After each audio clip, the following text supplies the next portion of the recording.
distance would soon become an attraction neither of them could deny. If this story touched your heart, subscribe to the channel, leave a like, and become a member for early access to upcoming stories. And if you felt it was truly worth listening to, also click the super thanks button. Your gesture makes all the difference and helps us continue bringing stories that move you. The Harrington mansion breathed silence that night. The thick, almost solid silence that seemed to press against the Victorian wallpapered walls and fill every corner of the endless hallways. Candles in silver candelabras flickered, casting dancing shadows that climbed the marble staircases like ghosts of unspoken expectations. The air smelled of white lilies, hundreds of them brought especially for the wedding, mingled with the woody aroma of expensive cigars and the floral perfume that still clung to Savannah's wedding dress. She stood before the tall mirror in the bridal suite, watching her own reflection as if looking at a stranger. The ivory silk dress still embraced her body, heavy with meanings she hadn't chosen to carry. Her fingers trembled as she unbuttoned one by one the small pearl buttons down the back. Each movement was slow, hesitant, as if undoing the dress would also dismantle the last protection she still had. On the other side of the carved mahogany double doors, Maxwell Harrington waited. She could feel his presence, intense, magnetic, impossible to ignore. They had married just 6 hours earlier, in a grand ceremony that brought together two of the most influential families on the East Coast. But between them, between Savannah Claire Winters and Maxwell Harrington, there was only unfamiliarity and fear. She knew his reputation. Everyone did. Maxwell was the type of man people whispered about in tea rooms and formal dinners. Intense, unpredictable, obsessed with his passions, whether they were sculpture, metalworking, or, as some sharper tongues claimed, women.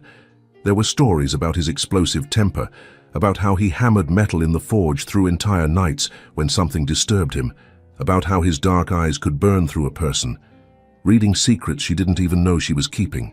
And now, Savannah was his wife. The door opened with a soft click. She turned abruptly, her heart racing against her ribs like a bird trapped in a cage too small. Maxwell entered, closing the door behind him with a calm that contrasted brutally with the chaos she felt inside. He had removed his jacket, his loosened tie hanging slack around the collar of his white shirt. The sleeves were rolled up to his elbows, revealing forearms marked by small scars, reminders of years working with fire and metal. Their eyes met, dark brown against light green, storm against spring. "Savannah," he said, and there was something in the way he pronounced her name, slow, almost reverent, that made her skin prickle. It wasn't just a word. It was a question, a silent investigation. She stepped back half a pace, the dress still partially buttoned, her bare shoulders exposed to the soft candlelight. "Maxwell, Her voice failed. How to explain? How to put into words the fear of giving herself to a stranger, no matter how many vows had been exchanged before an altar? He moved closer, not quickly. Nothing about his movements was rushed. Each step was measured, controlled, as if he were acutely aware of the effect he had. His scent arrived first, leather, something slightly metallic mixed with sandalwood, and a warm note that was uniquely his. Masculine, unsettling. "How you're trembling," Maxwell observed, stopping just inches from her, close enough for her to feel the heat radiating from his body, far enough not to completely invade her space. "I can't," Savannah whispered, and then the words began to pour out, breaking the dam she had built throughout the day. "I can't just give myself like this. Not without—" Her eyes filled with tears she desperately tried to hold back. "Not without love, Maxwell. I know this is an arrangement. I know our families expected this, but I can't do this without feeling something real." The silence that followed was absolute. She expected anger. She expected frustration, maybe even contempt. What would Maxwell Harrington do with a wife who rejected him on their very wedding night? Instead, he raised his hand, slowly, so slowly that she had all the time in the world to pull away if she wanted. His fingers, calloused and strong, gently touched her chin, tilting her face up until she had no choice but to look into his eyes. "I'm not going to rush you," Maxwell said, his voice low, rough, carrying something she couldn't name. We'll take it. Slowly. His thumb slid along the line of her jaw, a touch so light it was almost a promise. His eyes studied her with an intensity that should have frightened her, but instead paralyzed her. There was something there, something fierce, yes, but also restrained, controlled. He leaned in, slowly. His face approached hers, millimeter by millimeter, until she could count every dark lash, see the small scar near his left eyebrow, feel the warmth of his breath against her lips. He didn't kiss her. He just hovered there, so close that their lips almost touched, so close that the entire world narrowed to that minimal space between them. Despacito, he murmured, the Spanish word sounding like a vow, a seduction, a promise wrapped in danger. Slowly, Savannah. I'll wait for you to want this as much as I do. Her breath caught. She could feel every beat of her own heart echoing in her ears. The heat between them was almost unbearable, not just physical but emotional, visceral, as if the air were charged with electricity waiting to be released. And then he stepped back. He moved away from her with the same deliberate slowness with which he had approached, giving her space to breathe, to think, to exist without his overwhelming presence. Sleep, Maxwell said, his voice still rough. I'll take the guest room tonight. You don't have to, she began, but he was already turning. I do, he interrupted, looking over his shoulder with a half smile that didn't quite reach his eyes. Because if I stay here, Savannah, I might not be able to keep my promise. The door closed behind him with a soft click, and Savannah stood alone in the bridal suite, her heart still beating erratically, her skin still tingling where he had touched her. She brought her fingers to her lips, to the place where his breath had brushed against hers, and for the first time that impossible night, she felt something beyond fear. She felt curiosity, desire, and the burning question that would accompany her until dawn: who really was Maxwell Harrington? The days following the wedding night were marked by a strange dance, two bodies orbiting each other without ever fully touching, like planets caught in each other's gravity, but maintaining enough distance not to collide. Savannah found refuge in the old greenhouse at the back of the Harrington property. It was a place forgotten by time, with glass panes fogged by humidity and a dark green iron structure corroded in spots. No one came here anymore. The plants had been abandoned years ago, since Maxwell's grandmother's death, and most had either wilted or grown wild without direction. But for Savannah, this place was perfect. She spent her mornings on her knees in the damp soil, fingers dirty with compost, the rich, earthy smell filling her lungs with each breath. There was something deeply comforting about caring for something alive, about seeing green shoots emerging from seeds planted with hope. Here she had control. Here she could make something grow. Orchids were her particular passion, delicate, demanding flowers that bloomed only under specific conditions. The right temperature, precise humidity, filtered light in exact measure. She had brought her small collection from her parents' house and now arranged them carefully on wooden shelves she had cleaned and repaired herself. Each pot had a name, a story. The pink Phalaenopsis her grandmother had given her at 13, the purple Cattleya she had cultivated from a tiny seedling, the Paphiopedilum that refused to bloom no matter how many different techniques she tried. You understand, don't you? She murmured to the flowers as she misted their leaves. Sometimes we're not ready to open. Sometimes we need more time. Meanwhile, on the other side of the property, Maxwell inhabited a completely different world.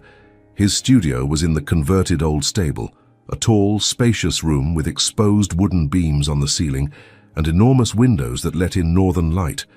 The smell there was of heated metal, fire, and sweat. The walls were covered with tools, hammers of all sizes, tongs, files, chisels.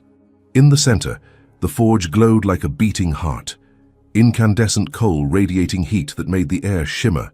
Maxwell worked with an intensity that bordered on obsession, hours and hours hammering metal against anvil, the muscles in his shoulders and arms flexing under his sweat-soaked shirt. Bang, bang, bang. The rhythmic sound echoed across the property, a constant pulse that Savannah could hear even inside the greenhouse. It was as if he were hammering something out of himself, frustration, desire, confusion, transforming raw emotions into elegant forms of iron and steel. He created abstract sculptures that somehow captured movement and emotion, metal spirals that seemed to dance, iron flowers so delicate it was hard to believe they had been forged in fire, human figures contorted in poses that suggested both pain and ecstasy. "You're thinking too much," said Marcus, his assistant and only close friend, watching Maxwell hammer the same piece for the 5th time. "Just talk to her." "And say what?" Maxwell replied without stopping his work, sparks flying each time the hammer met the metal. "Sorry I married you for a business deal. Sorry I want you so badly that I can't sleep at night. Sorry that every time I close my eyes I see your face." Marcus just shook his head and returned to his own work. It was at night that the real tension happened. The Harrington mansion had long, silent hallways, marble floors that amplified every sound. Savannah had learned Maxwell's schedule: when he returned from the studio, when he showered, when he went to the kitchen looking for something to eat because he had completely forgotten about dinner. She tried to avoid him. She really did. But it was as if their bodies were tuned to a frequency neither of them controlled. One night she was leaving her room exactly as he was coming up the stairs. Their eyes met in the dimly lit hallway. Neither said anything. He wore only sweatpants, his bare chest still slightly damp from the shower, dark hair tousled. She wore a blue silk robe, her hair loose falling over her shoulders. The moment stretched. 2 seconds. 3. 5. An eternity condensed in a look that said everything their mouths refused to speak. Then he walked past her, so close that his shoulder brushed hers. An accidental touch that sent waves of heat through her body like electricity. She heard his breathing change, saw his fists clench tightly at his sides, as if he were fighting the impulse to turn around and what? She didn't know, didn't want to know, not yet. Another night, he found her in the library. Savannah was curled up in a leather armchair near the fireplace, lost in a book about orchid hybridization. She didn't hear when he entered, didn't notice his presence until he spoke. "You're still awake?" She startled, the book nearly slipping from her hands. Maxwell was leaning against the doorframe, arms crossed, watching her with that intensity she still didn't know how to interpret. "I couldn't sleep," she admitted, marking her page and closing the book. "And you?" "I never sleep well," he replied, entering the library and pouring himself whiskey from a crystal decanter. He raised the bottle toward her, offering. She shook her head. He sat in the opposite armchair, separated from her only by the coffee table, too close, too far. The fireplace crackled between them, casting shadows that danced across his face, making him even more enigmatic. "What are you reading?" Maxwell asked, nodding toward the book. "Cross-pollination techniques," Savannah replied, and then, because the silence was becoming too heavy, "I'm trying to create a hybrid, an orchid that combines the hardiness of one species with the beauty of another. Forcing 2 different things to become one," he observed, a half smile touching his lips. "Sounds familiar." She felt the blush rise up her neck. "It's not about forcing. It's about finding compatibility, creating something new that preserves the best of both." "And if they reject each other?" he asked, his eyes fixed on hers. They weren't talking about flowers anymore. "Then I try again," she answered softly. "With patience, with care, until it works." The air between them became charged. Maxwell took a long sip of whiskey, his eyes never leaving hers. Savannah could hear her own heartbeat, could feel the pulse in her neck, where she knew he was looking. "Patience," he repeated, the word coming out rough. "I'm trying, Savannah, but you have no idea how hard it is." "I know," she whispered, and realized it was true. She saw it in the tense lines of his body, in the way his fingers gripped the crystal glass, saw it in the way he looked at her, as if she were both the most precious and most dangerous thing he had ever encountered. He stood abruptly. "I should go." "Maxwell."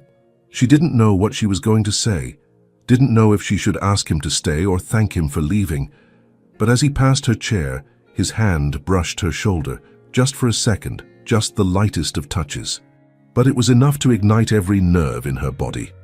The door closed behind him, and Savannah was left alone with the dying fire and the growing certainty that this careful distance they maintained from each other couldn't last forever. Something between them was growing, slow, inevitable, like an orchid that had finally found the right conditions to bloom. It was during a quiet breakfast, 3 weeks after the wedding, that everything began to change.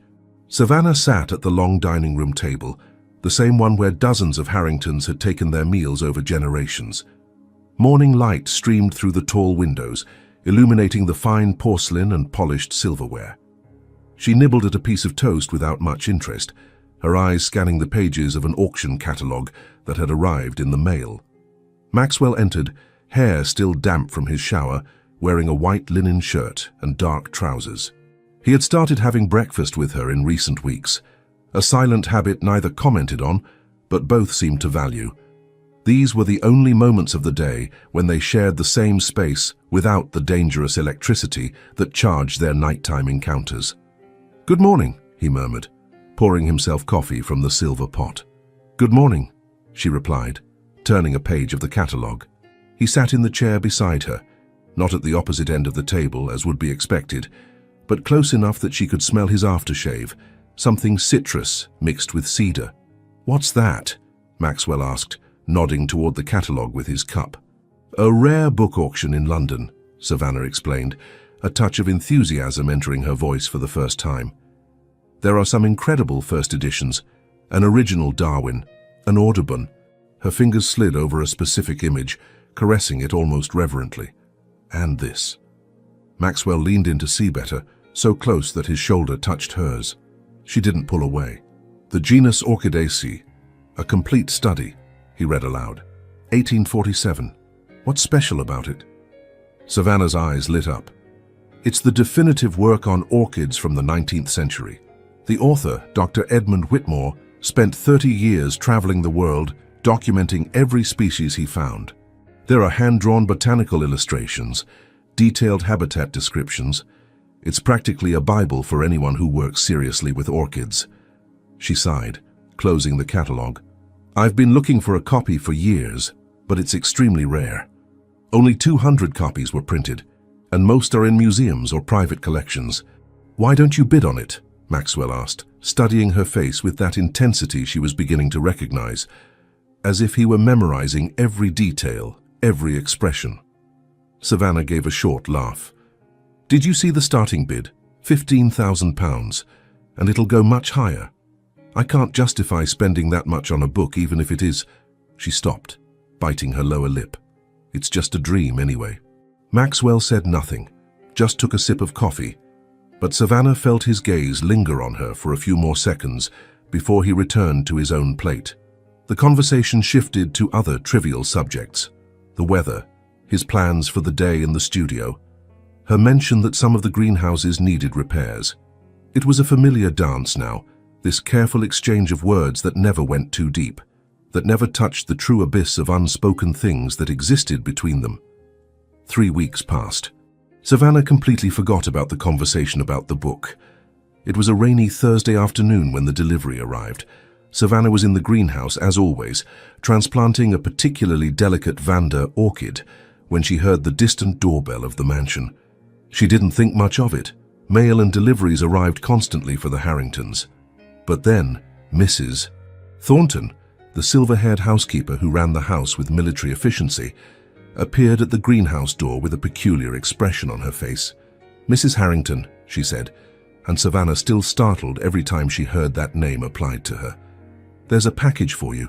It arrived from England, registered and insured." She paused meaningfully. "It appears to be something valuable." Savannah frowned, wiping her dirt-stained hands on her apron as she followed Mrs. Thornton back to the mansion. She hadn't ordered anything from England. Maybe it was something from her mother, some belated wedding gift. The box was in the living room, large and rectangular, wrapped in brown paper and covered with stamps and customs labels.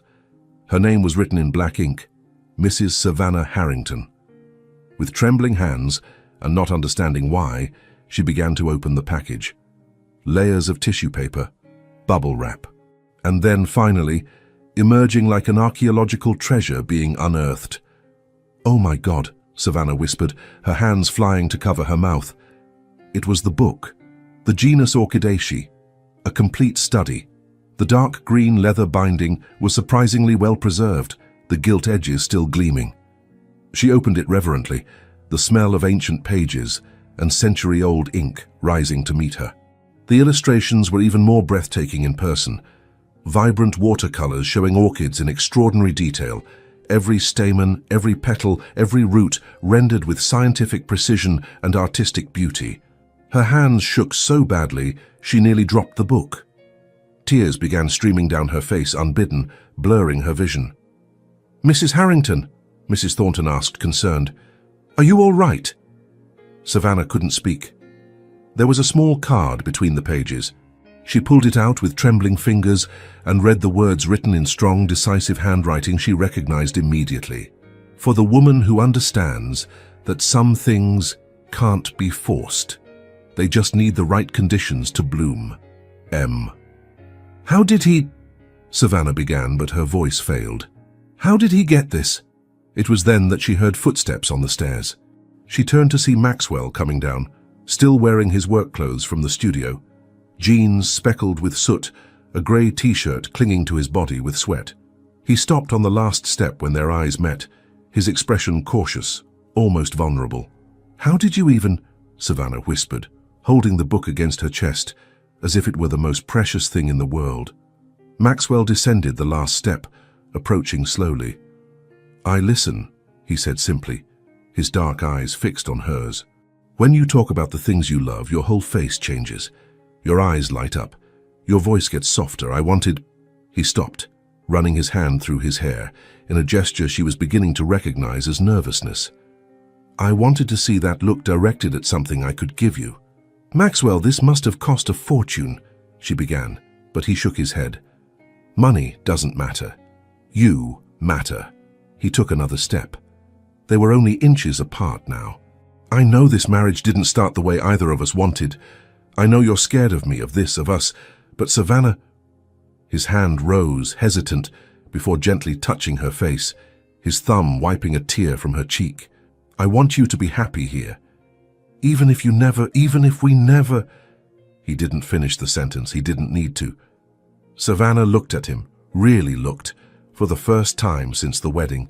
She saw beyond the reputation, beyond the intense and unpredictable man everyone described. She saw someone who had paid attention to a casual conversation over breakfast, someone who had gone to the trouble of tracking down a rare book across continents, someone who understood that the most meaningful gestures weren't the grand ones, but the thoughtful ones, someone who saw her, truly saw her. "Thank you," she whispered, her voice breaking with emotion.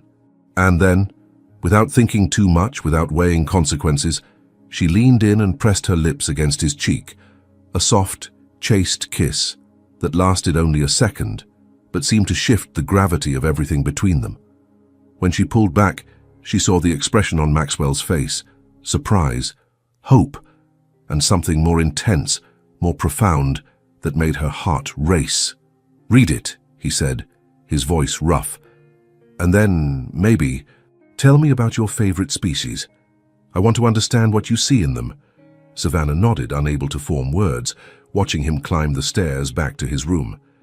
She held the book against her chest, feeling the weight of it, the meaning of it, and knew that something fundamental had shifted.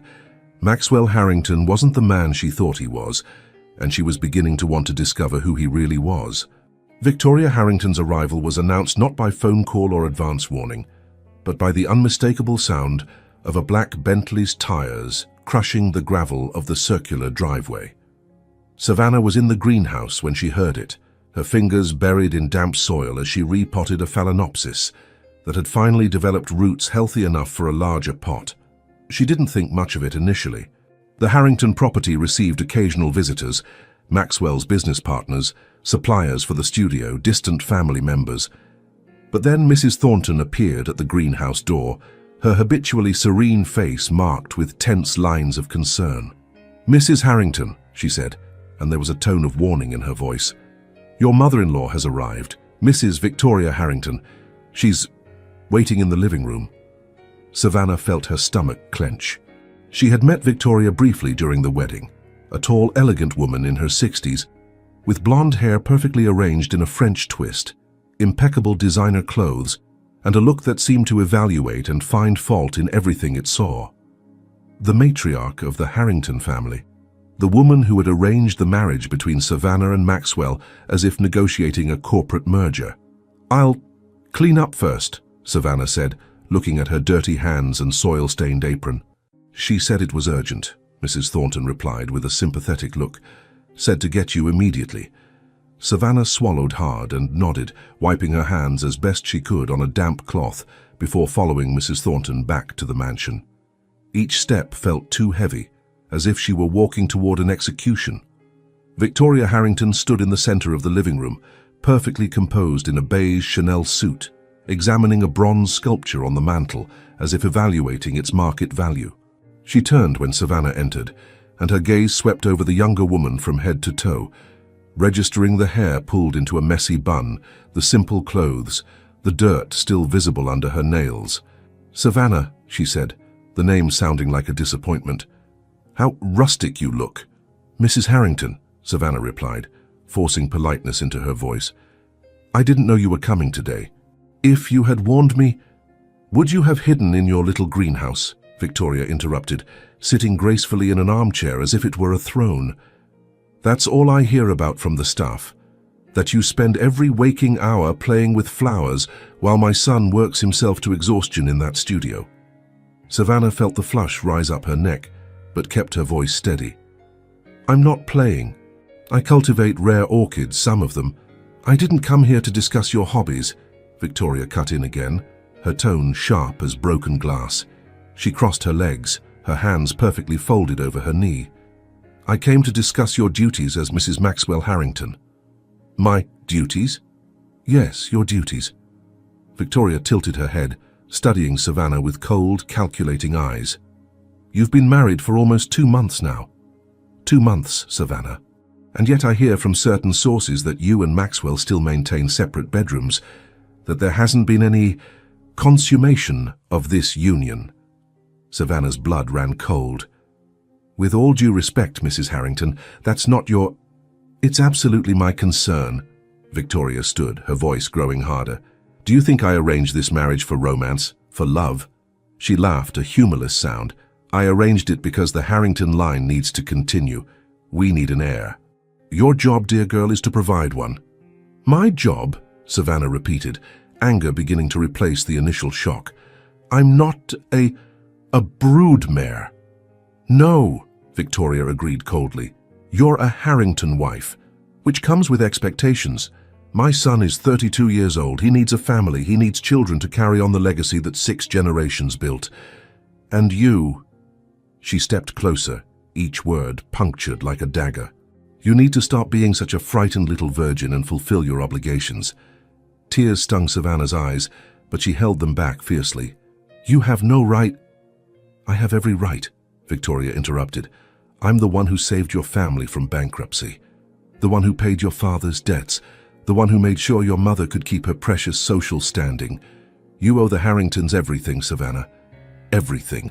And what we're asking in return is so simple. So natural." She smiled, but there was no warmth in it. "Go to my son's bed, seduce him if you must, and get pregnant. We need a Harrington heir. The sooner, the better. Get out." The voice came from the doorway, deep, lethal, carrying a fury so controlled it was more frightening than any shout. Maxwell stood in the threshold, still wearing his studio clothes, dark jeans and a black t-shirt stained with soot.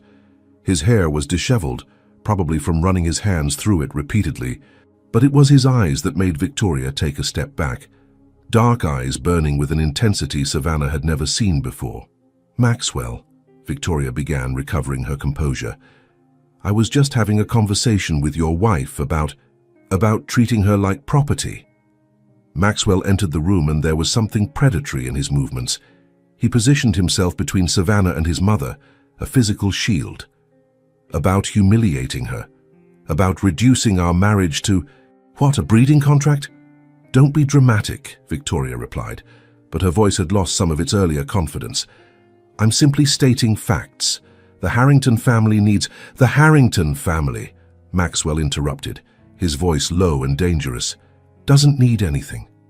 You need. You and your obsession with legacy and heirs and maintaining appearances." He took another step closer to his mother, and Victoria instinctively backed away. "But let me make something very clear, Mother. Savannah and I are getting to know each other." He paused, letting the words hang in the air like smoke. Slowly. The word was spoken with such intention, such weight, that Victoria blinked, momentarily speechless. "And if we decide to have children, it will be our decision, our choice. Not on your timeline. Not to satisfy your ridiculous expectations." Maxwell crossed his arms, his posture absolutely unyielding. "Now get out of my house." "Your house?" Victoria found her voice again, though it was trembling slightly. "This is the Harrington estate. I lived here for—" "And now it's mine," Maxwell cut her off. "Mine and Savannah's. And you're not welcome here unless you can treat my wife with the respect she deserves." The silence that followed was absolute. Savannah could hear her own heartbeat, could see the vein pulsing in Victoria's temple, could feel the tension radiating from Maxwell in almost palpable waves. Victoria grabbed her Hermes bag from the side table, her movement stiff with contained anger. "You'll regret this," she said quietly, but there was no real conviction in her voice. "Both of you." "The only thing I regret," Maxwell replied, "is not protecting Savannah from you sooner." Victoria left, her high heels echoing against the marble like gunshots. The front door closed with enough force to make the paintings on the walls tremble. And then there was only silence. Maxwell remained with his back to Savannah for a long moment, his shoulders tense, his hands clenched into fists at his sides. She could see his breathing, deep, controlled, as if he were fighting to calm the storm inside him. "Maxwell," she said softly. He turned, and the expression on his face made her heart squeeze. There was anger there still, yes, but also something more vulnerable. Concern. Even fear. "How much did you hear?" she asked. "Enough." His jaw tightened. "Too much." Savannah took a step toward him, closing the distance they always maintained. "Thank you," she whispered, for defending me." "You shouldn't have to be defended," Maxwell replied, his voice rough. "Not in your own home, not from my own mother." He ran his hands over his face, looking suddenly exhausted. "I'm sorry, Savannah. For her, for this whole situation, for everything. It's not your fault." "Isn't it?" He laughed, a bitter sound. "I agreed to this marriage. I let my mother orchestrate everything. I turned you into—" He didn't finish the sentence, shaking his head. Savannah reached out, hesitant, before gently touching his arm. It was the first time she had initiated physical contact beyond that kiss on the cheek. "You also stood up for me. You told her that we're getting to know each other." She paused, a small smile touching her lips. Slowly, Maxwell's eyes met hers, and she saw something soften in them. Something warm and intense and completely focused on her. "Yeah," he said quietly, "slowly, because that's what you need.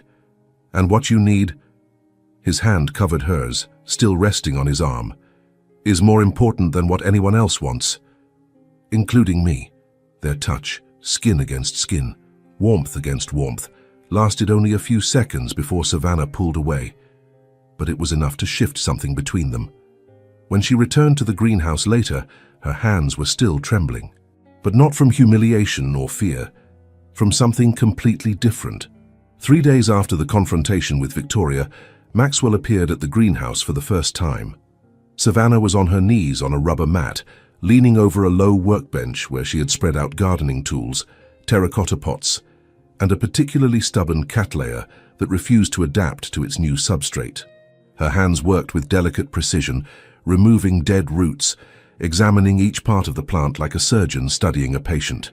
She didn't hear the greenhouse door open, didn't notice his presence until his shadow fell across the workbench, blocking the filtered light coming through the fogged glass. "You're completely absorbed," Maxwell said, his voice low but clear in the greenhouse silence. Savannah startled, nearly knocking over the pot. "Maxwell, I didn't— You never come here." "I know." He took a few steps inside, hands in his pockets, looking around with genuine curiosity. "I wanted to see your world, the place where you spend all your time." His eyes traveled over the shelves full of orchids in various stages of growth, the misting systems, the grow lights carefully positioned. "It's like a sanctuary." "It is," she admitted, standing and wiping her hands on her apron. It's the only place where I feel in control. Maxwell nodded slowly, as if he understood more than she'd said.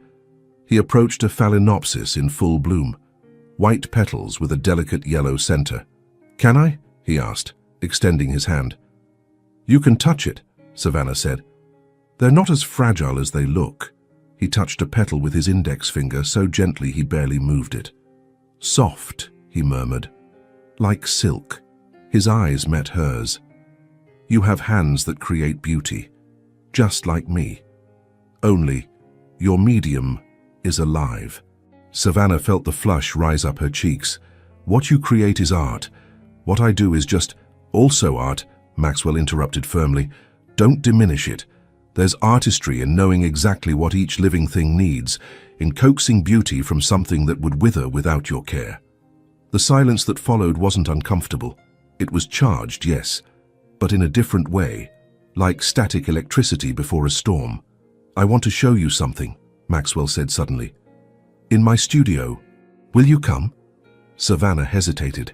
She had never entered Maxwell's studio. It was his sacred space, just as the greenhouse was hers, parallel worlds they inhabited separately. "Please," he added, and there was something vulnerable in the word. "I want you to see what I do, to understand." She nodded, removing her apron and following him across the property to the converted old stable. The afternoon sun cast long shadows across the stone path, and she was hyper-aware of his proximity, the way their steps synchronized, how his arm occasionally brushed against hers. The studio door creaked as it opened, revealing the space she had only glimpsed from afar. The smell of metal and fire was more intense here, mixed with something oily and earthy. The forge in the center still radiated residual heat, coals glowing faintly. Tools covered every available surface, organized chaotically, but with a logic only Maxwell understood. But it was the sculptures that captured her attention, dozens of them in various stages of completion, abstract figures that somehow conveyed human emotion, metal spirals that seemed to capture movement, and flowers, so many flowers of iron and steel, petals hammered so finely they seemed almost translucent. "Maxwell," she breathed, approaching an iron rose that captured perfectly the form of a real flower, each petal curving with impossible naturalness. "This is extraordinary. I'm glad you think so." He moved to a workbench in the corner, where there was a shape covered by a cloth. "But this is what I really wanted to show you." He removed the cloth, revealing a block of wet clay, sculpting tools organized beside it. "I want to teach you something, if you're willing." "Teach me what?" "To sculpt." His eyes met hers, intense and serious. "You work with your hands to create. I want to show you how I work with mine." Savannah approached slowly, studying the clay. It was dark gray, smooth, waiting to be molded. "I don't know anything about sculpting. You know about form, about coaxing beauty from raw material." Maxwell was behind her now, so close she could feel his warmth against her back. "It's not so different." He took her hands, gently giving her time to pull away if she wanted, and guided them to the clay. The material was cold and damp against her palms, sliding under her fingers. "Close your eyes," Maxwell whispered, his voice too close to her ear, his warm breath making the hairs on her neck stand up. Savannah obeyed, darkness enveloping her vision, making every other sensation exponentially more intense. Maxwell's hands covered hers, his fingers interlacing with hers, guiding her. "Feel the clay," he murmured, his voice reverberating through her body where her back pressed against his chest. "It responds to pressure, to heat, to intention." He moved her hands over the clay, molding, pressing, creating depressions and elevations. His fingers were strong but surprisingly gentle, teaching hers to feel the material, to understand how it yielded and resisted. "How you can feel it transforming," he continued, his mouth so close to her ear that his lips lightly brushed the sensitive skin. "Under your touch, becoming something new, something that didn't exist before." Savannah could barely breathe. Every nerve ending in her body was on fire. She could feel every inch where his body touched hers, his chest against her back, his arms around hers, his thighs almost touching hers. The world had narrowed to this point of contact, to this intimate dance of hands over clay and synchronized breaths. "Maxwell," she whispered, her voice trembling.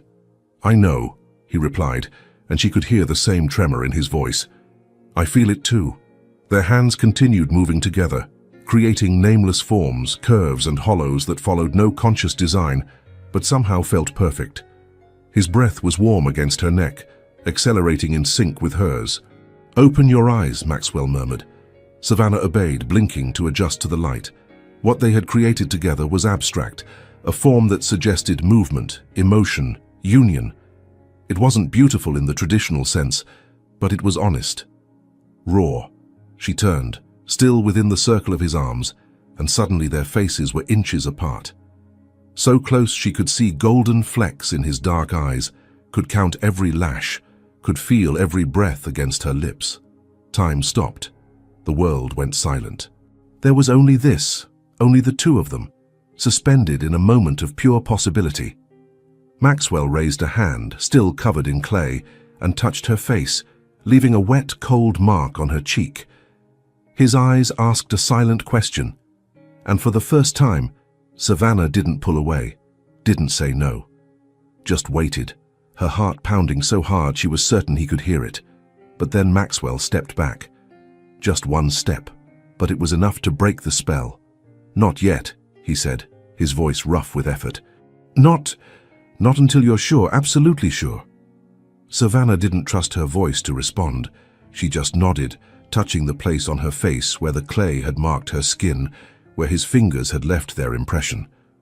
As she walked back to the mansion minutes later, her hands still trembling, one truth crystallized in her mind with absolute clarity. She was no longer afraid of Maxwell Harrington.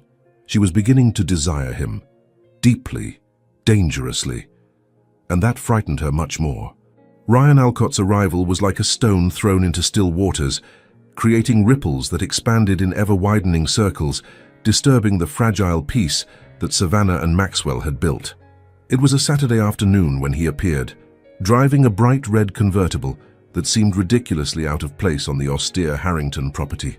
Savannah was in the front garden, supervising the gardener as he installed new flower beds she had designed, when she heard the cheerful honk and the sound of tires on gravel. She turned, shielding her eyes from the sun, and her heart sank when she recognized the driver. "Savvy!" Ryan shouted, jumping from the car with the irrepressible energy she remembered all too well. He was exactly as he'd always been, perfectly tousled blonde hair, toothpaste commercial smile, wearing expensive casual clothes that looked deliberately careless. "I can't believe I finally found you." "Ryan," she said, forcing politeness into her voice as he approached, "what are you doing here?" "What am I doing here?" He laughed, that easy, confident laugh that used to make other girls sigh. "I've been trying to reach you for weeks. Your number changed, your parents wouldn't tell me where you were, and then I heard through the grapevine that you got married." He paused dramatically, looking around the property. "To a Harrington, no less. Savvy, you dark horse, you." Savannah felt the flush of discomfort rise up her neck. Ryan Alcott had been part of her social circle before the marriage, son of a wealthy family, always showing up at parties and charity events. He had flirted with her for years, never taking no for an answer, always assuming she'd eventually give in to his persistent charm. "Ryan, I really don't think it's appropriate for you to be here." "Oh, come on," he interrupted, flashing that smile that probably worked on most women.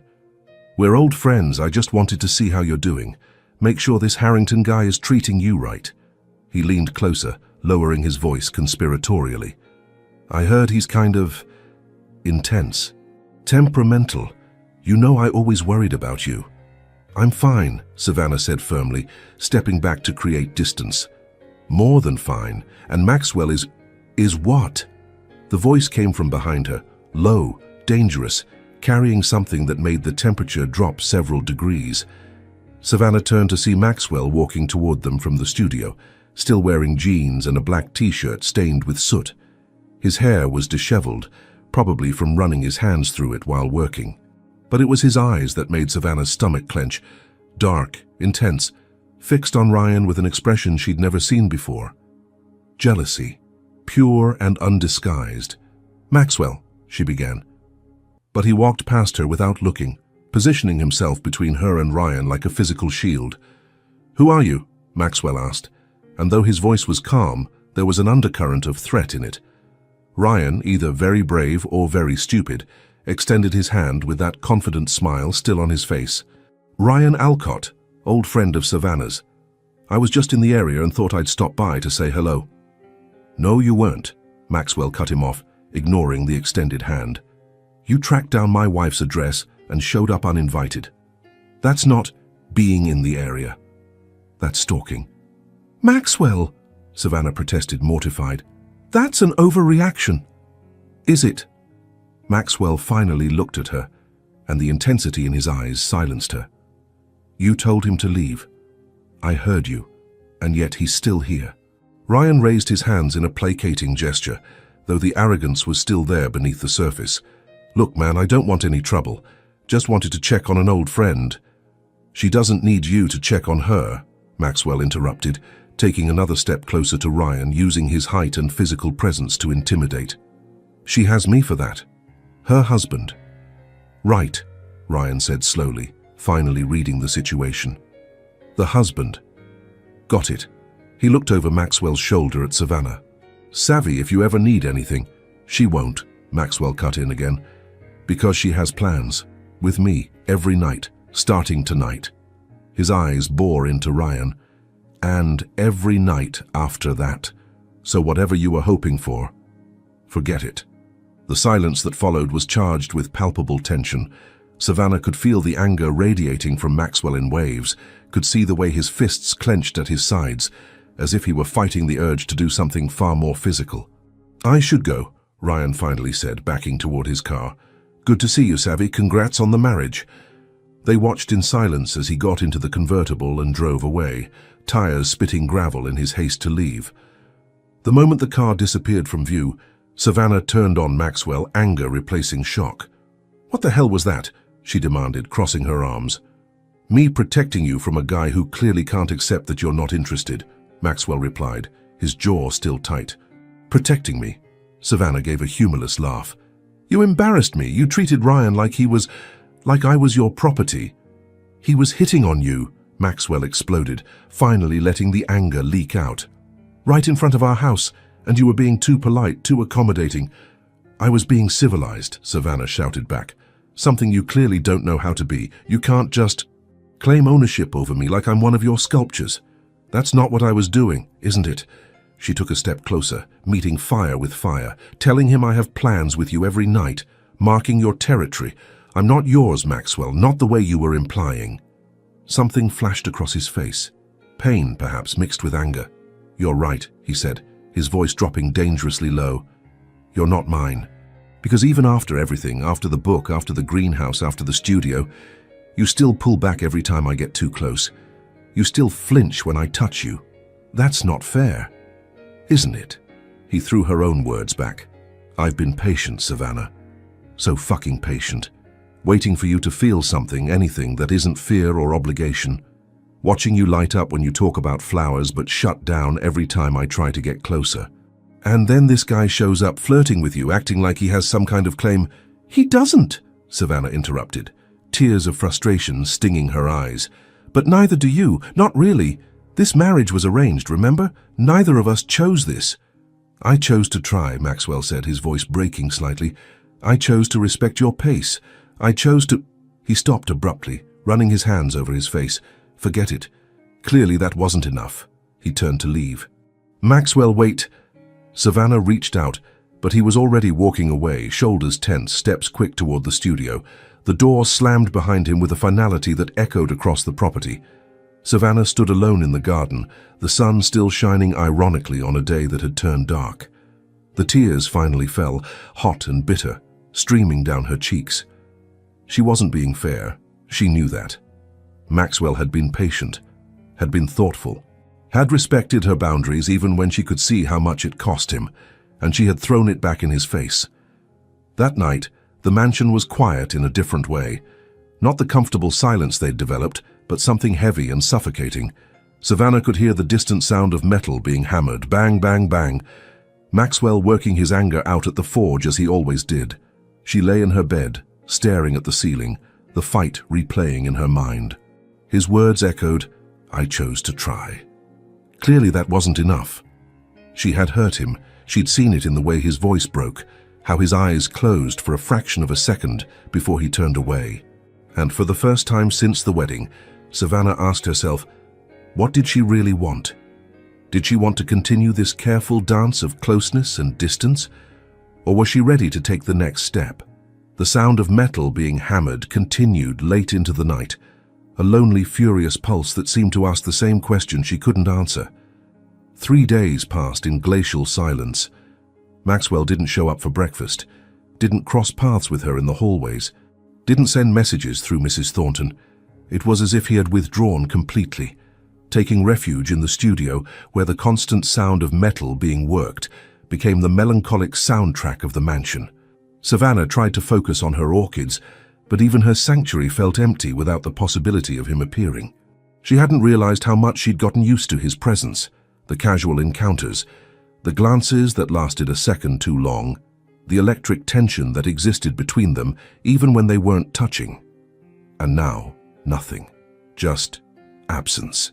It was Thursday afternoon when everything changed. Savannah was in the greenhouse checking her plants as she did every afternoon when she noticed something extraordinary. The ghost orchid, Dendrophylax lindeni, the rarest in her collection, the one that had stubbornly refused to bloom in the 2 years since she'd acquired it, was finally showing a bud. Not just any bud. It was the bud, ripe and about to open. "Oh my God," she whispered, approaching with reverence. The ghost orchid bloomed only under perfect conditions, and its flowers lasted only a few days. Ethereal white petals that seemed to float in the air without visible support, hence the name Ghost. She had waited for this for so long, and now, finally, that's when she heard the thunder. Savannah looked up through the fogged glass of the greenhouse. The sky, which had been clear and blue all morning, had darkened dramatically. Black, heavy clouds were gathering on the horizon, moving too fast, laden with the promise of storm. Another clap of thunder, closer this time. And then she saw it, the first lightning bolt tearing across the sky like a wound. Her heart sank. The greenhouse had automatic ventilation systems that opened during heat. If the storm came with strong winds, if the panels opened, the rain and hail could— "No," she whispered, running to the control panel. Her fingers flew over the switches, trying to manually close the vents, but one of them was stuck, the rusted gear refusing to respond. The rain began, not gently but all at once, as if someone had turned over a bucket in the sky. The wind howled, shaking the greenhouse glass, making the entire structure creak ominously. Savannah pulled at the stuck vent with her hands, ignoring the rust cutting into her palms, but it wouldn't budge. Water began dripping through the opening, cold, heavy drops falling dangerously close to her most delicate orchids, especially close to the ghost orchid. "Please, please, please," she murmured, pulling with all her strength, tears of frustration mixing with sweat and the rain now coming in. The storm raged around her, the whole world reduced to water, wind, and desperation. And then, through the noise of the storm, she heard the greenhouse door burst open. Savannah! Maxwell. Drenched to the bone, hair plastered to his face, clothes stuck to his body. He must have run from the studio through the storm. "The vent!" she shouted over the sound of the rain. "It's stuck, and the ghost orchid is going to—" She didn't need to finish. Maxwell was beside her in 3 long strides, his hands covering hers on the stubborn vent. Together they pulled, once, twice, and on the 3rd try, the gear finally gave way with a metallic screech. The panel slammed shut, sealing the greenhouse against the storm. They both stood there, panting, dripping water onto the concrete floor. The sound of rain hammering against the glass was deafening, but inside the greenhouse, they were protected, safe, and alone. "You came," Savannah said, still trying to catch her breath. "Of course I came," Maxwell replied, his voice rough. Water dripped from his hair down his face, running along his strong jaw. "I saw the storm. I knew you'd be here, worried about your flowers." Their eyes met, and Savannah felt something break inside her, all the walls she had built, all the defenses she kept in place. He had run through a storm, for her orchids, because he understood what they meant to her. "Maxwell, I'm sorry," the words came out in a rush, "for what I said, about not being yours. I was scared and defensive and— Don't, he interrupted gently, raising his hand to touch her face, cold water from his fingers mixing with her warm tears. You were right. I was possessive. He stopped, his eyes darkening. Seeing that guy looking at you, flirting. Something inside me just snapped. The thought of you with someone else. His jaw tightened. I couldn't take it. There's no one else, Savannah whispered. Hasn't been, not since— She stopped, realizing the truth of the words only as she said them. Not since you. Maxwell's breath caught. Savannah. Look, she interrupted, pointing to the ghost orchid. They turned together, still close enough that their shoulders touched. And there, as if responding to the emotional drama happening around it, the ghost orchid began to open. It was like watching a miracle in slow motion. The pure white petals unfolding, revealing the delicate center. The perfume, sweet, musky, hypnotic, filled the humid air of the greenhouse, mixing with the smell of rain and earth and something indefinable that was only theirs. It's blooming, Savannah breathed, amazed. After 2 years, it's finally blooming. Some things can't be forced, Maxwell said quietly, his eyes not on the flower, but on her. They just need the right conditions, the right moment.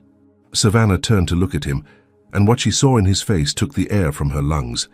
It wasn't just desire, though that was there, burning and undeniable. It was something deeper, more frightening, more real. I get it now, she whispered. Get what?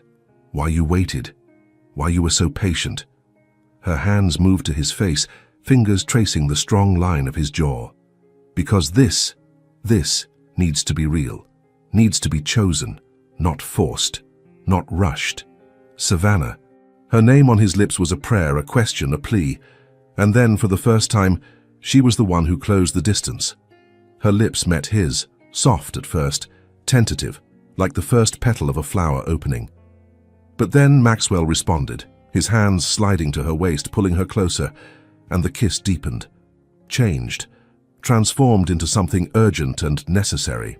She could taste the rain on his lips, could feel the heat of his body through the soaked clothes, could hear the low sound he made when she pressed against him.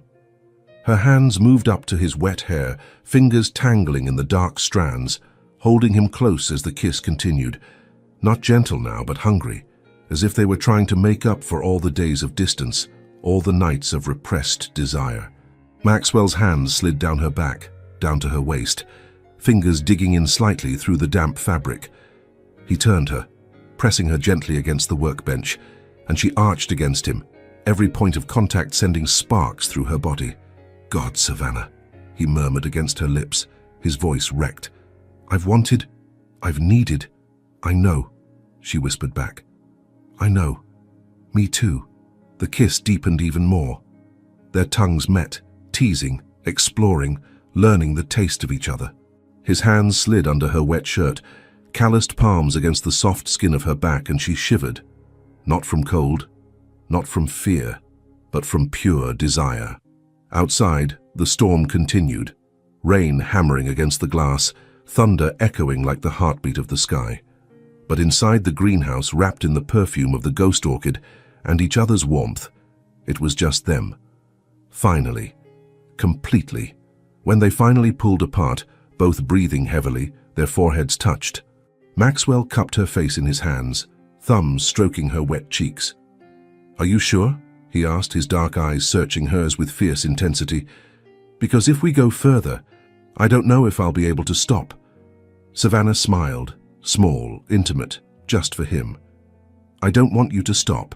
She saw the impact of her words hit him, saw his eyes darken even more, saw the way his breath failed. Then come with me, he said, voice rough with promise. He took her hand, fingers interlacing, palms pressing, and guided her out of the greenhouse back through the lessening rain toward the mansion. And this time, Savannah didn't hesitate, didn't pull back, just followed him, heart pounding wildly, knowing that everything was about to change. They ran through the rain that now fell more gently, hands intertwined, steps synchronized. The Harrington mansion rose before them, lit windows looking inviting after the storm. Savannah could feel her heart pounding. Not from fear, not from hesitation, but from anticipation, from certainty. Maxwell opened the front door and they entered, dripping water onto the polished marble. Mrs. Thornton appeared from the hallway, eyes widening at the state of them. "Mr. Harrington, Mrs. Harrington, you're soaked. Let me get towels." "We're fine, Mrs. Thornton," Maxwell said, his voice rough but firm. His eyes never left Savannah. "Actually, we don't want to be disturbed." For the rest of the night, the housekeeper understood immediately, a small smile touching her lips. "Of course, sir. I'll make sure of it." She disappeared discreetly, and then it was just silence. Just Savannah and Maxwell in the grand entrance hall, water dripping from them. The tension between them so palpable the air seemed to vibrate. "Savannah," Maxwell said quietly, taking a step closer. "Last chance. If you want to go back, if you need more time." She silenced him by placing her fingers over his lips. "I'm done waiting," she whispered. "I'm done being scared. I want this. I want you." Something broke inside him. She could see it, the last strip of careful control disintegrating. His eyes darkened, burning with an intensity that set every nerve in her body alight. He picked her up without warning, one arm under her knees, the other supporting her back. Savannah let out a small cry of surprise, her hands automatically circling his neck. "Maxwell."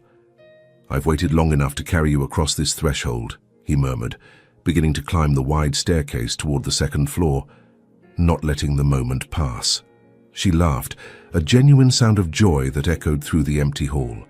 He carried her through the familiar corridors, past her room, until they reached the bridal suite that had remained untouched since that first night, weeks ago. Maxwell pushed the door open with his shoulder, entering and kicking it closed behind them. He set her gently on her feet, but didn't release her, one hand still at her waist, the other rising to comb through her wet hair. "You're shaking," he observed, concern crossing his face. "Not from cold," Savannah admitted. "From anticipation." A slow, dangerously seductive smile spread across his face. "Good," he murmured, leaning down to press a soft kiss to her forehead.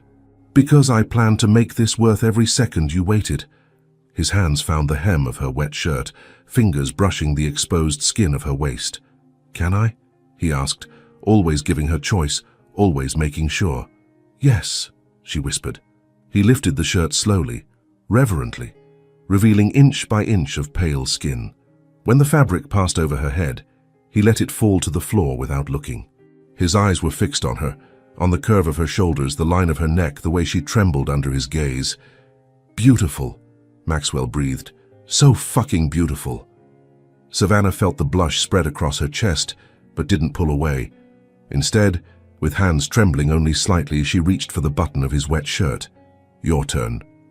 He stood still, letting her work, watching her face as she unbuttoned each button slowly. When she finished, she pushed the shirt from his broad shoulders, revealing the body she had only glimpsed before, muscles defined by physical work at the forge, bronzed skin marked with small scars that told stories of hot iron and sharp metal. Her fingers traced a particular scar near his heart. How did this happen? "Distracted," Maxwell admitted, capturing her hand and bringing it to his lips. "Thinking about you when I should have been paying attention to molten metal." He kissed each of her fingers. "You've been distracting me since the moment I saw you." He guided her gently toward the enormous bed, the same one where they had separated that first night. But now everything was different. Now it was choice. It was desire. It was love, even if neither had said the words yet.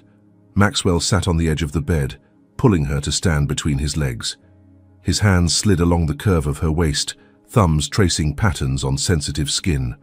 "Are you sure?" he asked one last time, eyes searching hers.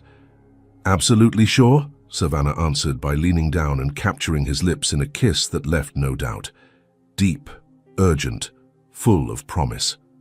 Her hands slid over his shoulders, fingers exploring every muscle, every line of his body she had wanted to touch for weeks. Maxwell groaned against her mouth, hands tightening on her waist, before sliding down to the waist of her wet pants. "These need to go," he murmured against her lips. With efficient but gentle movements, he removed the rest of her wet clothes, revealing her completely. Savannah felt a pulse of vulnerability, but the way he looked at her, with something close to reverence to adoration, made any insecurity disappear. "Perfect," he whispered, laying her gently on the bed, covering her body with his. "You're perfect." His weight on her was delicious, solid, warm, real. She arched against him, feeling every inch where their bodies touched. Her hands explored his back, feeling the muscles flex under her fingers. Maxwell kissed a slow path from her mouth to her jaw, down her neck. Each kiss was a promise, each touch a discovery. When his lips found the sensitive spot where her neck met her shoulder, she arched, a low sound escaping her throat. "I love that sound," he murmured against her skin, smiling against it. "Want to hear it again?" His hands, calloused but surprisingly gentle, explored her body with reverence. Tracing curves, memorizing every inch, learning what made her tremble, what made her sigh, what made her say his name in a broken whisper. "Maxwell," Savannah whispered, her own hands sliding down the broad expanse of his back. "Please, please what?" he asked, lifting his head to look at her. His eyes were dark, burning with desire, but also with tenderness. "Tell me what you need." "You," she said simply. "Just you." He captured her lips again, the kiss deepening as finally they joined completely. Savannah felt a moment of discomfort that quickly transformed into something different, something complete, something right. Maxwell stayed still, trembling with the effort of control, allowing her to adjust.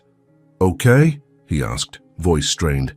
"Yes," she breathed, moving her hips experimentally. "Yes, please move." And he obeyed, establishing a rhythm that was gentle at first, allowing her to get used to it but gradually building. Their bodies moved together, meeting, separating, reuniting in a dance as old as time, but new to them. "Savannah," Maxwell gasped against her neck, his breath hot and fast. "God, you feel—" I know," she whispered, holding him closer, her fingers digging into his back. "I know." The pleasure built in waves, slow at first, then faster, more intense until Savannah felt something breaking inside her, waves of sensation washing through her entire body. She cried out his name, clinging to him like an anchor as the world came apart and reassembled itself. Maxwell followed moments later, his body tensing, a guttural sound escaping his throat as he held her so tight she could barely breathe. But she didn't care. She wanted to be this close. She wanted to feel his heart beating against hers. She wanted this moment etched in her memory forever. Afterward, wrapped in soft sheets, their bodies still intertwined, Savannah laid her head against his chest. She could hear his heart, still beating fast, gradually slowing to a calmer rhythm. Her fingers traced lazy patterns on his skin, memorizing the feeling. Maxwell pressed a kiss to her hair, his hands caressing her back in long, soothing strokes. "I've loved you for so long, Savannah," he confessed quietly, the vulnerability in his voice making her look up. "Since before the wedding, since I saw you at that charity gala a year ago. You were wearing a blue dress, laughing with friends, and I couldn't look away." Tears stung her eyes. "You never said, 'How could I?'" He smiled sadly. "You barely knew me, and when my mother arranged the marriage, I thought, maybe this is my chance. To make you see me, to make you feel anything beyond obligation." "Maxwell," Savannah whispered, cupping his face in her hands. "I was so scared. Of you, of this, of feeling anything. But now—" She paused, gathering courage. "Now I love you too." She saw the impact of her words hit him, the way his eyes widened, how his breath caught, how a slow, radiant smile spread across his face. "Say it again," he asked, turning them so she was on top of him. "I love you," Savannah repeated, smiling through tears. "I love you, Maxwell Harrington." He pulled her down, kissing her deeply, and she could feel his smile against her lips, could feel the joy radiating from him in waves. And when they made love again, slower this time, savoring each moment, each touch, it was with the certainty that this was only the beginning. Morning arrived soft and golden through the curtains of the bridal suite. Savannah woke wrapped in warmth, strong arms around her, steady breathing against her neck, Maxwell's scent enveloping her like an invisible blanket. For a moment, she just lay there, absorbing the feeling of being so completely intertwined with another person. "You're awake," Maxwell murmured against her hair, his voice rough with sleep. "How did you know? Your breathing changed." He turned her gently so he could see her, his dark eyes softened by the morning light. "Morning." "Morning," she replied, feeling a blush rise up her cheeks as she remembered the night before. Everything. Each intimate moment, each whispered word, each touch that had transformed her. Maxwell smiled. That slow, devastating smile she was learning was reserved just for her. "Don't get shy on me now," he teased gently, tracing the outline of her cheek with his thumb. "Not after last night." "I'm not shy," Savannah protested, but buried her face in his chest anyway, making him laugh, a deep, rich sound that reverberated through her. They stayed like this for a long time, simply existing together, fingers intertwined, hearts synchronized. The outside world could wait. This moment, this perfect, lazy moment, belonged only to them. It was only when the sun climbed higher that Maxwell finally spoke, his voice carrying a note of nervousness she rarely heard from him. "There's something I want to show you," he said. "Something important, but only if you're ready." Savannah lifted her head, studying his face. There was vulnerability there, the kind he rarely let show. "Show me," she said simply. After getting dressed, Savannah in comfortable clothes, Maxwell in his usual uniform of jeans and t-shirt, they walked across the property toward the studio. But instead of entering through the main door as she expected, Maxwell guided her around the building to a side she'd never explored. There was a smaller door there, almost hidden by vines growing up the brick wall. Maxwell pushed it open, revealing a narrow staircase that descended to what must be a basement or cellar. "Careful," he said, taking her hand as they began to descend. "The steps are steep." The staircase led to a short corridor, lit only by the dim light of a single bulb. At the end of the corridor, another door, this one of heavy wood with an old lock. Maxwell stopped in front of it, the key already in his hand, but he didn't insert it immediately. Instead, he turned to Savannah, and she could see the anxiety in his eyes. "What I'm about to show you," he began, "nobody else knows about. Not Marcus, not my mother, no one. It's the most honest part of me. The part I guard because—" He stopped, searching for words. "Because it's where I keep everything I can't say out loud." "Maxwell," Savannah said gently, squeezing his hand, "you don't have to—" "I want to," he interrupted. "I need to. Because if we're doing this, if we're really building something together, I want you to see all of me. Even the parts that are intense, obsessive, maybe." He unlocked the door and pushed it open slowly. What was revealed took the air from Savannah's lungs. It was a studio, small, intimate, lit by strategically positioned lamps that created dramatic shadows. But it wasn't the lamps or the space that left her speechless. It was the sculpture.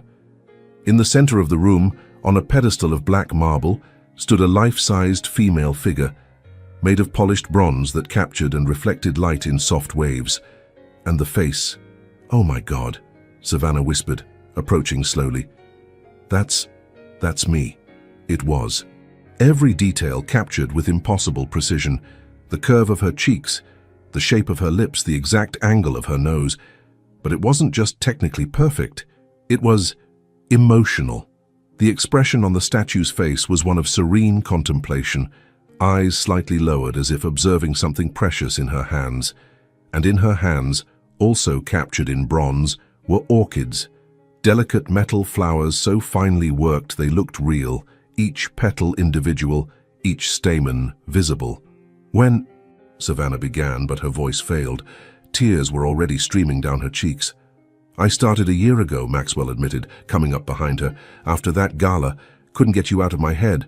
So I made this. Spent months on the piece, working from memory, from sketches I made whenever I saw you at events." He paused. "I made this when all I had was dreams of you, when I thought you'd never be mine." Savannah circled the sculpture slowly, absorbing every detail. The way her hair fell over her shoulders, the graceful posture, and the orchids. God, the orchids were so realistic she could almost smell their perfume. You knew, she said quietly, turning to look at him, about my love for orchids. Before the marriage, you already knew. Maxwell nodded. I may have paid attention, asked around, discovered that you volunteered at the botanical garden, that you spent hours in your family's greenhouse. He ran his hand through his hair, a nervous gesture. I know how this sounds obsessive, creepy maybe. It's not, Savannah interrupted, closing the distance between them. Her hands found his face, forcing him to look at her. It's the most romantic thing anyone's ever done for me. Yeah? There was hope in his voice, raw vulnerability. Yeah? She rose on her tiptoes, kissing him softly. You saw me. Really saw me. Before I even knew you existed, you were paying attention, caring. She turned back to the sculpture, studying it again. There were other details she hadn't initially noticed. Small metal butterflies perched on the orchids, so delicate it was hard to believe they'd been forged. The fabric of the figure's dress seemed to flow, frozen in eternal movement. The dress, she said, recognizing it. This is what I was wearing at the gala. Blue silk, Maxwell confirmed. With that back, that nearly killed me. Savannah laughed through tears. But you remember the dress? I remember everything about that night, he said, coming to stand beside her. How you laughed, how you touched that white orchid in the centerpiece like it was sacred, how you left early because you were tired of people not really listening when you spoke. He took her hand. I wanted to be someone who listened, someone who saw you. And you are, Savannah whispered. You are. She looked around the room, noticing other works, drawings pinned to the walls, some of them studies of her hands, her profile, her smile. There were notebooks stacked on a table, probably full of more sketches. How many hours did you spend here? She asked. Too many to count, Maxwell admitted. This place, it became my sanctuary, where I could feel close to you even when you were pushing me away. After we got married, after that first night when you said you couldn't, I'd come here. Work on the piece, tell the statue things I couldn't tell you. Like what? He looked at her and the intensity in his eyes made her forget to breathe. Like how desperately I wanted you to be happy. Like how every time you smiled at something, anything, my whole day got better. Like how I'd lie awake at night knowing you were just down the hall, so close but so far. And it was torture. Savannah felt fresh tears falling. Maxwell, like how I fell in love with you more and more every day, he continued, his voice breaking slightly. Watching you with your flowers, hearing you laugh genuinely for the first time, seeing you defend yourself against my mother. Every small thing you did made me love you more, and I didn't know how to tell you without scaring you away. You're telling me now, she whispered. Because now you're here, he said, pulling her into his arms. Because now I don't have to just dream. Because now you're real, you're mine, and I'm yours completely. Savannah buried her face in his chest, feeling her tears wet his shirt. I'm sorry it took so long for me to— Don't be sorry, he interrupted, kissing the top of her head. You needed time, and I'd wait a lifetime if that's what it took. They stood like that for a long time, held in each other's arms in the secret sanctuary where Maxwell's devotion had been preserved in bronze and metal. The sculpture watched serenely, silent witness to a love that had begun as a dream and was now gloriously, perfectly real. Can I— Savannah began hesitantly. Can I come here sometimes? To see her. Me. This place is yours now, Maxwell said. Everything I am, everything I have, it's all yours, Savannah, always was. You just didn't know it yet. She looked up, capturing his lips in a kiss that communicated everything words couldn't. Gratitude, love, admiration, and the promise that she would never again doubt how deeply she was loved. When they finally left the secret studio, climbing back up to daylight, something fundamental had changed. There were no more secrets between them, no more walls, just naked truth and love exposed in its purest form. And it was more beautiful than any sculpture could capture. The Harrington property garden had transformed into something extraordinary. Where there had once been only formal lawns and perfectly trimmed hedges, there now existed a botanical paradise. Curved beds filled with hybrid orchids that Savannah had developed over the year. stone paths that wound between flowering trees, and in the center of it all, like a precious jewel, the bronze sculpture. It had been moved from the secret studio to the garden 6 months ago at Maxwell's insistence. "The world deserves to see this," he had said. See what I see." And now in the golden light of a spring afternoon, the statue of Savannah gleamed softly, the metal orchids in her hands reflecting the sun as if they were alive. Around its base, Savannah had planted real orchids, hybrids she had created specifically for this place. Flowers that combined the hardiness of native species with the exotic beauty of tropical varieties. Fire and flower, strength and delicacy. Just like them. Savannah was on her knees beside a new bed, her hands buried in rich, dark soil.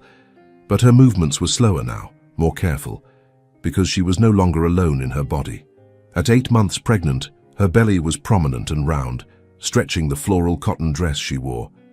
She had stopped trying to hide it months ago. Now she embraced it, marveling at the miracle growing inside her. "You shouldn't be kneeling," came Maxwell's familiar voice, carrying that mixture of concern and affectionate exasperation she knew so well now. Savannah looked up, shielding her eyes from the sun, to see him approaching. He wore worn jeans and a grey t-shirt stained with soot, evidently coming straight from the studio. His hair was disheveled, probably from running his hands through it while working, and there was a smudge of grease on his cheek. "I'm planting the last cattleya," she protested, but let him help her up, groaning slightly when her back protested. "It had to be today. The moon is right, and our son needs his mother not to kill herself working," Maxwell interrupted, but there was affection in his voice. His hands went automatically to her belly, large calloused palms spreading over the curve. "Hey, buddy, your mum is being stubborn again." As if in response, the baby kicked, hard enough for them both to feel it under Maxwell's palms. His eyes widened, that expression of wonder that appeared every time he felt his son move. "He kicks like his father," Savannah laughed, covering his hands with hers. "He'll forge his own world," Maxwell replied, leaning down to kiss her forehead, then her nose, then finally her lips, soft and sweet. When he pulled back, he studied her face with that intensity that had never diminished, not even after a year of marriage. "You look tired. Come rest." "I'm fine, Savannah." His voice was firm, but gentle. "Please, for me?" She sighed, knowing she had lost. "Fine, but only for an hour." Maxwell guided her to a garden bench, strategically positioned with a view of the entire property. The renovated greenhouse on the left, the studio on the right, and between them, their hybrid garden that represented everything they had built together. He sat first, then gently pulled her to sit between his legs, her back resting against his chest. His arms circled her belly, hands resting protectively over where their son was growing. "Remember when we couldn't even be in the same room without tension?" Savannah murmured, leaning her head against his shoulder. "I remember every second," Maxwell replied, his chin resting on top of her head. "Remember that first night? When you said you couldn't, and I promised we'd go slowly?" "Best promise you ever made," she said, turning slightly to kiss his jaw, "even though it nearly killed both of us." He laughed, the sound reverberating through her. "Worth it. Every agonizing moment was worth it to get here. To have this." They sat in comfortable silence for a moment, watching the garden. A butterfly landed on one of the nearby orchids, a hybrid phalaenopsis with petals that gradually changed from white to deep pink, one of Savannah's experiments that had worked perfectly. "Your mother called today," Savannah mentioned casually. She felt Maxwell stiffen slightly behind her. And she wants to visit, to meet her grandson." Savannah paused. "I said she could, but only if she promised to behave." Maxwell was quiet for a long moment. The relationship with Victoria had been tense since that confrontation a year ago. There had been occasional attempts at reconciliation, usually initiated by Victoria with reluctance and barely disguised pride. But since they'd learned about the pregnancy, something had changed. Her calls had become more frequent, her voice carrying something that almost seemed like regret. "If you're comfortable with it," Maxwell finally said, "then yes, she can come, but the first sign she crosses a line, you'll defend me fiercely," Savannah completed, smiling. "I know," My fierce protector. Always, he confirmed, kissing her neck. You and this little guy, you're my whole world. Anything or anyone that threatens that. I know, she interrupted gently. I know, love. The baby kicked again, harder this time. Maxwell moved his hands, following the movement under Savannah's skin. He's strong, he observed with admiration.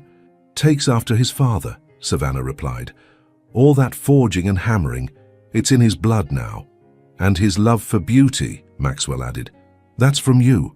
From watching you with flowers, seeing how you coax life from things others would give up on. Savannah turned more fully in his arms, facing him now, though it was an awkward maneuver with her belly between them. We made something incredible, didn't we? She whispered, her hands circling his neck. Not just him, but this. Us. This whole life. We did, Maxwell agreed, his hands framing her face with a reverence that had never diminished. From that disastrous first night to this, to love, to family, to... He was interrupted by a sharp cry coming from the greenhouse. Mrs. Thornton appeared at the door, waving frantically. Mrs. Harrington. Mr. Harrington. The ghost orchid, it's blooming again. Savannah and Maxwell exchanged a look, that look of instant communication that couples develop, and then they were both moving, him helping her carefully to her feet, then walking quickly as she could at 8 months pregnant, toward the greenhouse. The ghost orchid had bloomed only that one time during the storm, a year ago. Savannah had tried to replicate the conditions, but the plant had remained stubbornly dormant since then. Until now. Inside the greenhouse, the perfectly controlled temperature, the humidity at the exact level, the filtered light, the ghost orchid was opening not 1, but 3 flowers. Pure white petals unfolding like ethereal spirits, the sweet, musky perfume filling the air. Oh, Savannah breathed, tears instantly welling up. Damn pregnancy hormones making her cry at everything lately. Maxwell was behind her, arms around her, and together they watched the miracle unfold. The 3 flowers opening simultaneously, perfect and impossible. 3, Savannah whispered. 1 for each of us. Maxwell kissed her neck, his hands resting on her belly where their son, continued his acrobatics. Our family, he murmured. Complete. Not quite yet, Savannah corrected, covering his hands with hers. 1 more month, and then everything changes, Maxwell finished. Again. Scared? She asked. Terrified, he admitted honestly. Of not being good enough, of not knowing what to do, of being exactly like your father? Savannah interrupted gently, turning to look at him. He nodded, raw vulnerability in his eyes. You won't be, she said firmly, because you're already different. You choose kindness, you choose patience, you choose love. She held his face. You chose me. Every day you choose me, and you'll choose him too. Always. Maxwell pulled her into a hug, awkward with the belly between them, but perfect anyway. How did I get so lucky? He murmured into her hair. We both did, Savannah replied. We both got lucky. They stayed like that for a long time, wrapped in the perfume of ghost orchids, their hearts beating in sync, their son occasionally kicking as if to remind them of his presence. And as the sun descended, casting long shadows through the greenhouse, Savannah thought about everything that had brought them here, the interrupted wedding night, the weeks of careful dancing, the book, the confrontation, the studio, the storm, the surrender, the secret sculpture. Every moment had been necessary.